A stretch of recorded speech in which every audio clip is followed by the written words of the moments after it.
Well, I do have an idea for the direction that I'm wanting to head going into next year with the tech that we've been building. I have been thinking on how we are going to actually, scale to $1 billion. And so there's two separate trillion-dollar opportunities right now, one in real estate, one in the small to medium-sized business space. And the one that I'm going to focus on in this video is with small to medium-sized businesses. Now, there's about 30 to 33 million small to medium-sized companies ran in the United States currently, and of those 40% are owned by baby boomers, people who are over the age of 60. So many of these businesses, they're going to be swapping hands or they're going to be going in the ground within the next 5, 10, 15 years.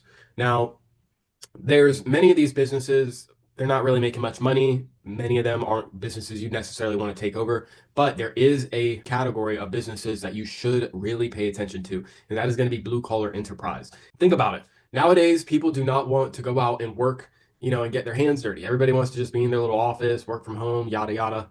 And the demand has still remained given that blue collar is required for pretty much everything. If you live in an apartment complex, there's probably people who do the landscaping. If you work at an office space, there's probably people who do the cleaning. So there's all these different categories that are necessary to society, but people don't really pay attention to, and people don't want to get into the field because it's boring, because it's not glamorous, yada yada. So the opportunity that presents itself here is these business owners, they are looking to retire within a relatively short amount of time. And for the ones who are able to sell their businesses, the majority of these companies aren't going to be, 9, 10 figure companies. Majority are going to be in the, 6, 7, 8 figure range.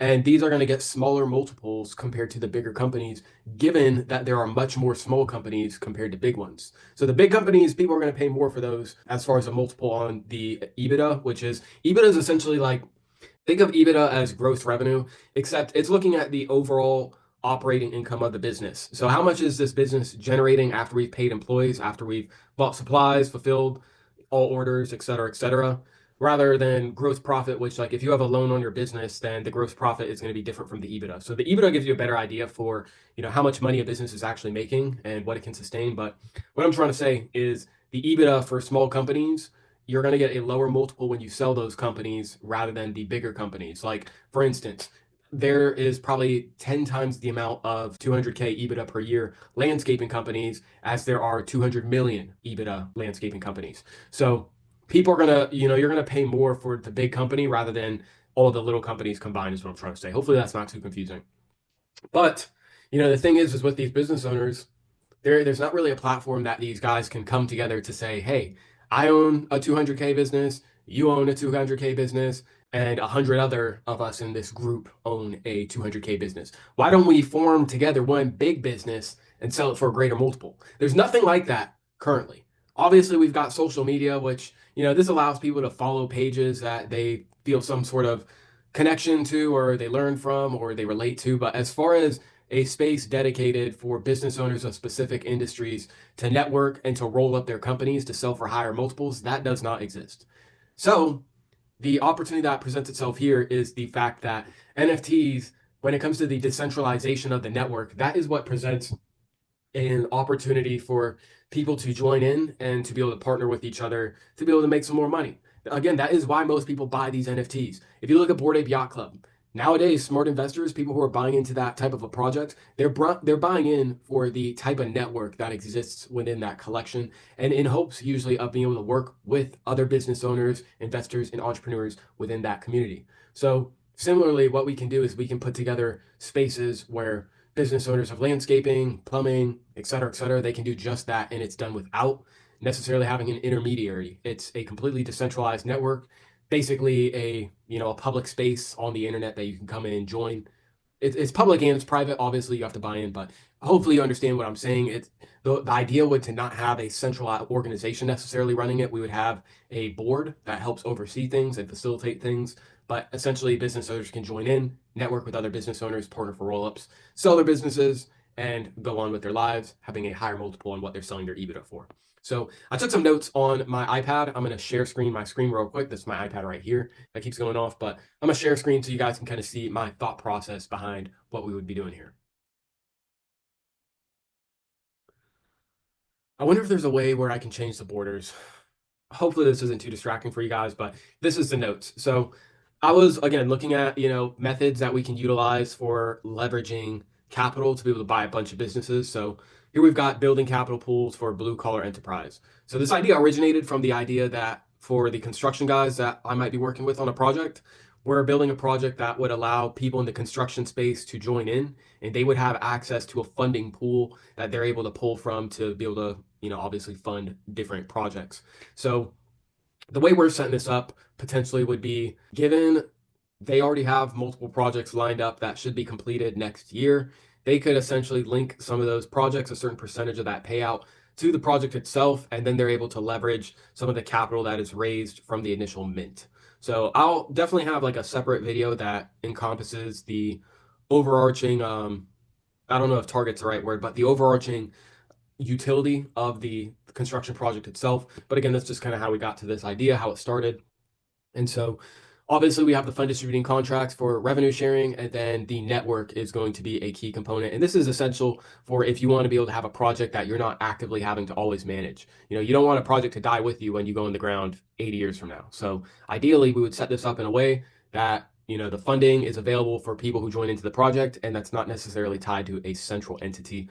Although obviously there would be what's it called, an appointed central person to be able to manage the funds, to be able to allocate things, et cetera, et cetera.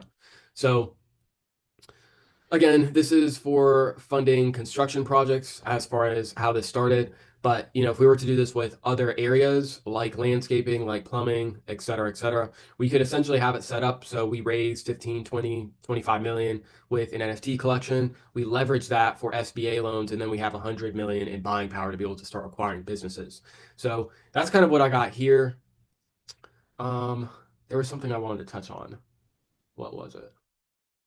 Oh, I remember. Now, I know that sounds like, a pretty big number, 15, 20, 25 million, but think of the other projects who've already released on the blockchain. There's one specifically that comes to mind called Azuki, which they had sold their NFTs for, I believe, around 3,700 a piece, and they sold 800 or 8,888. So total, they raised about 32, 33 million dollars just from the initial sale of their first collection. And then they were able to raise an additional some eight-figure amount. I think it was in the 20s millions, but they raised an additional fund through another project that they had provided directly to people who owned Azuki's own part of the original collection. So it's possible. It comes down to the correct execution, but these numbers are not unheard of, and they are definitely attainable, especially considering the utility that comes with the project we're doing here. Now, as far as the companies, we would use the initial pool of funding to be able to buy businesses and buy those into the project. And so we would roll up one massive company within the project. But again, we would have the project set up in a way where it's a network. You don't necessarily have to join our company, but if there's other business owners in the project who own the project, you can network with them. You can set up your own separate roll up, and you can do that within the platform. So as far as the different companies that are in the United States, these are a few of the essential blue collar companies that these have very, very lucrative verticals. I mean, some of these, like you can literally scale to $1 billion. I mean, really all of these you could scale to a billion. I mean, I'm trying to think if there's any that's not in. I mean, they're all $1 billion industries. And just considering the fact that so many people are retiring, like look into this. Okay, if you're not gonna be involved in the stuff we're doing, at least look into one of these. If any of these catch your attention, if you like being outside, if you like fucking, building houses, trust me, if you look into these and you look into how to buy these from someone who's retiring, you can buy a company with possibly no money down and set your family up for life. So anyways, out of all these different companies, I don't know why I had numbers of construction companies. Number of blue collar companies in the U.S. Construction, there's 745,000. HVAC, there's 145,000. Plumbing, there's 130,000. Roofing, there's 80,000. Electrical, there's 70,000. Landscaping, there's 650,000. 60K alone just in Florida. So that's definitely an avenue we're looking at. Painting, there's 240,000. Cleaning, 1.1 million. Massive. Obviously has a lower annual revenue, but you know, it's still just a lot of opportunity. And then assisted living finally at 30,000. So given we're living in Florida, there's lots of old people who don't want to be outside cutting grass, and they need places to live. So that's why we've got assisted living, landscaping, and construction as the three different industries that are starred, but all of these are great, and we could essentially build projects for each and every one of these different verticals. Now, combined all together, this represents 3.3 million businesses, which represents about 10% of that 30 million of the small to medium sized business. Obviously, some of these are going to be mega companies, but the majority, 90%, are probably going to be within that small to medium sized category. So essentially what we're looking at is on average out of the 30 billion, 40% are owned by baby boomers. So that essentially means, out of roofing companies, we could expect that, 32,000 of those are going to end up switching hands or dying within the next 20 years, 30 years. So essentially what we'd be doing is we could set up a project and it is a fraction of the amount that's supposed to be retiring. That sets up the exclusivity aspect that would boost the value of the NFTs and the ability to join. But essentially, like I said, people can join in, network, and roll up their companies. Now, as far as multiples, these are going to vary depending on the industry that you're in. But from 0 to 15 million, you can usually sell that revenue for a 5 to 7x multiple. Now, obviously, if you're in the six-figure range, 5x is going to be, relatively pushing it. You might do like 2, 3x. But anywhere from a million to 15, 5 to 7x is reasonable. 15 to 50 million, 7 to 12x, 50 million to 100 million, that's 12 to 15x, 100 million to 200 million, that's 15 to 20x, 200 million to, the $1 billion range going public, that is a 20 to 40 times multiple. So essentially, if you're looking at, you've got a business that does $10 million in revenue, you could partner with 5 other businesses who do $10 million in revenue. And now when you sell your business, you're not selling in this category, you're selling in this category, the $50 million revenue mark. So that essentially means you could get as high as a 12x multiple, whereas individually you might be looking at 6x multiple. So there's a 2x on your business. Now you do this with 10 business owners, you're hitting a 3x, the 100 million. 20 businesses, you're hitting the 20x. And everything from there, this is going to range, but 5, 6, 7, 8x potentially, going from 5x to 40x EBITDA. So that's essentially what we're looking at. And this is just kind of going over what I was talking about, leveraging. Um, well, this was like kind of what we were looking at as far as the construction, because we could leverage 3.5 million to fund 50 million in real estate that is built. So not profit, but like if you leverage 3.5 million, you could maybe get a $35 million loan to buy the land to build the property, and then you could sell that for 50 million. So overall the profit on that spread is, about 35 mil.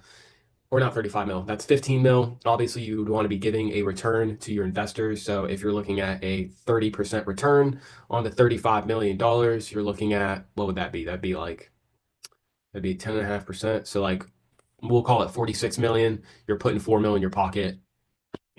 That's how you can essentially 2x your money within 18 months. So we were looking at how we could do this with other companies, obviously going over the multiples, but essentially we would look to raise, like I said, 20, $30 million. We leverage that for 100 million in acquisition funding, and then we go out buy. Obviously, you want to buy smaller companies to roll them up. So we could look for 5x multiples on businesses that are doing, you know, I mean, you could do 20 $1 million businesses at a 5x multiple, and then you could roll that up.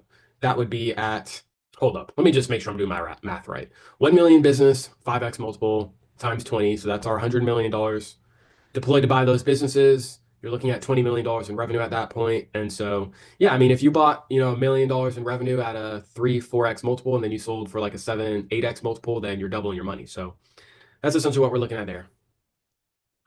But essentially, what we need is going to be industry experts. So we would want to have, a face to the project. Then we want to have our roll-up experts, probably just expert, which Adam Coffey would be ideal. Brandon Dawson, also a good guy. But Adam Coffey, if you're watching this, bro, let's get into it. And then obviously we'd have the blockchain project manager. So this is the person who's overseeing the smart contracts and things that are handled on chain. That would be me for the moment until we scale this out bigger. But yeah, those are really the 3 main components. And from there, marketing just kind of depends on who you partner with. So this is what we're looking at. We want to do some good numbers next year. And hitting $81 million in funding, or in raised capital, I should say, it's a heavy task. But essentially, for each of these projects, if we raised, let's say we raised 15 mil here, we raised 15 mil here, and then we raised 20 mil here, that's already 50 million.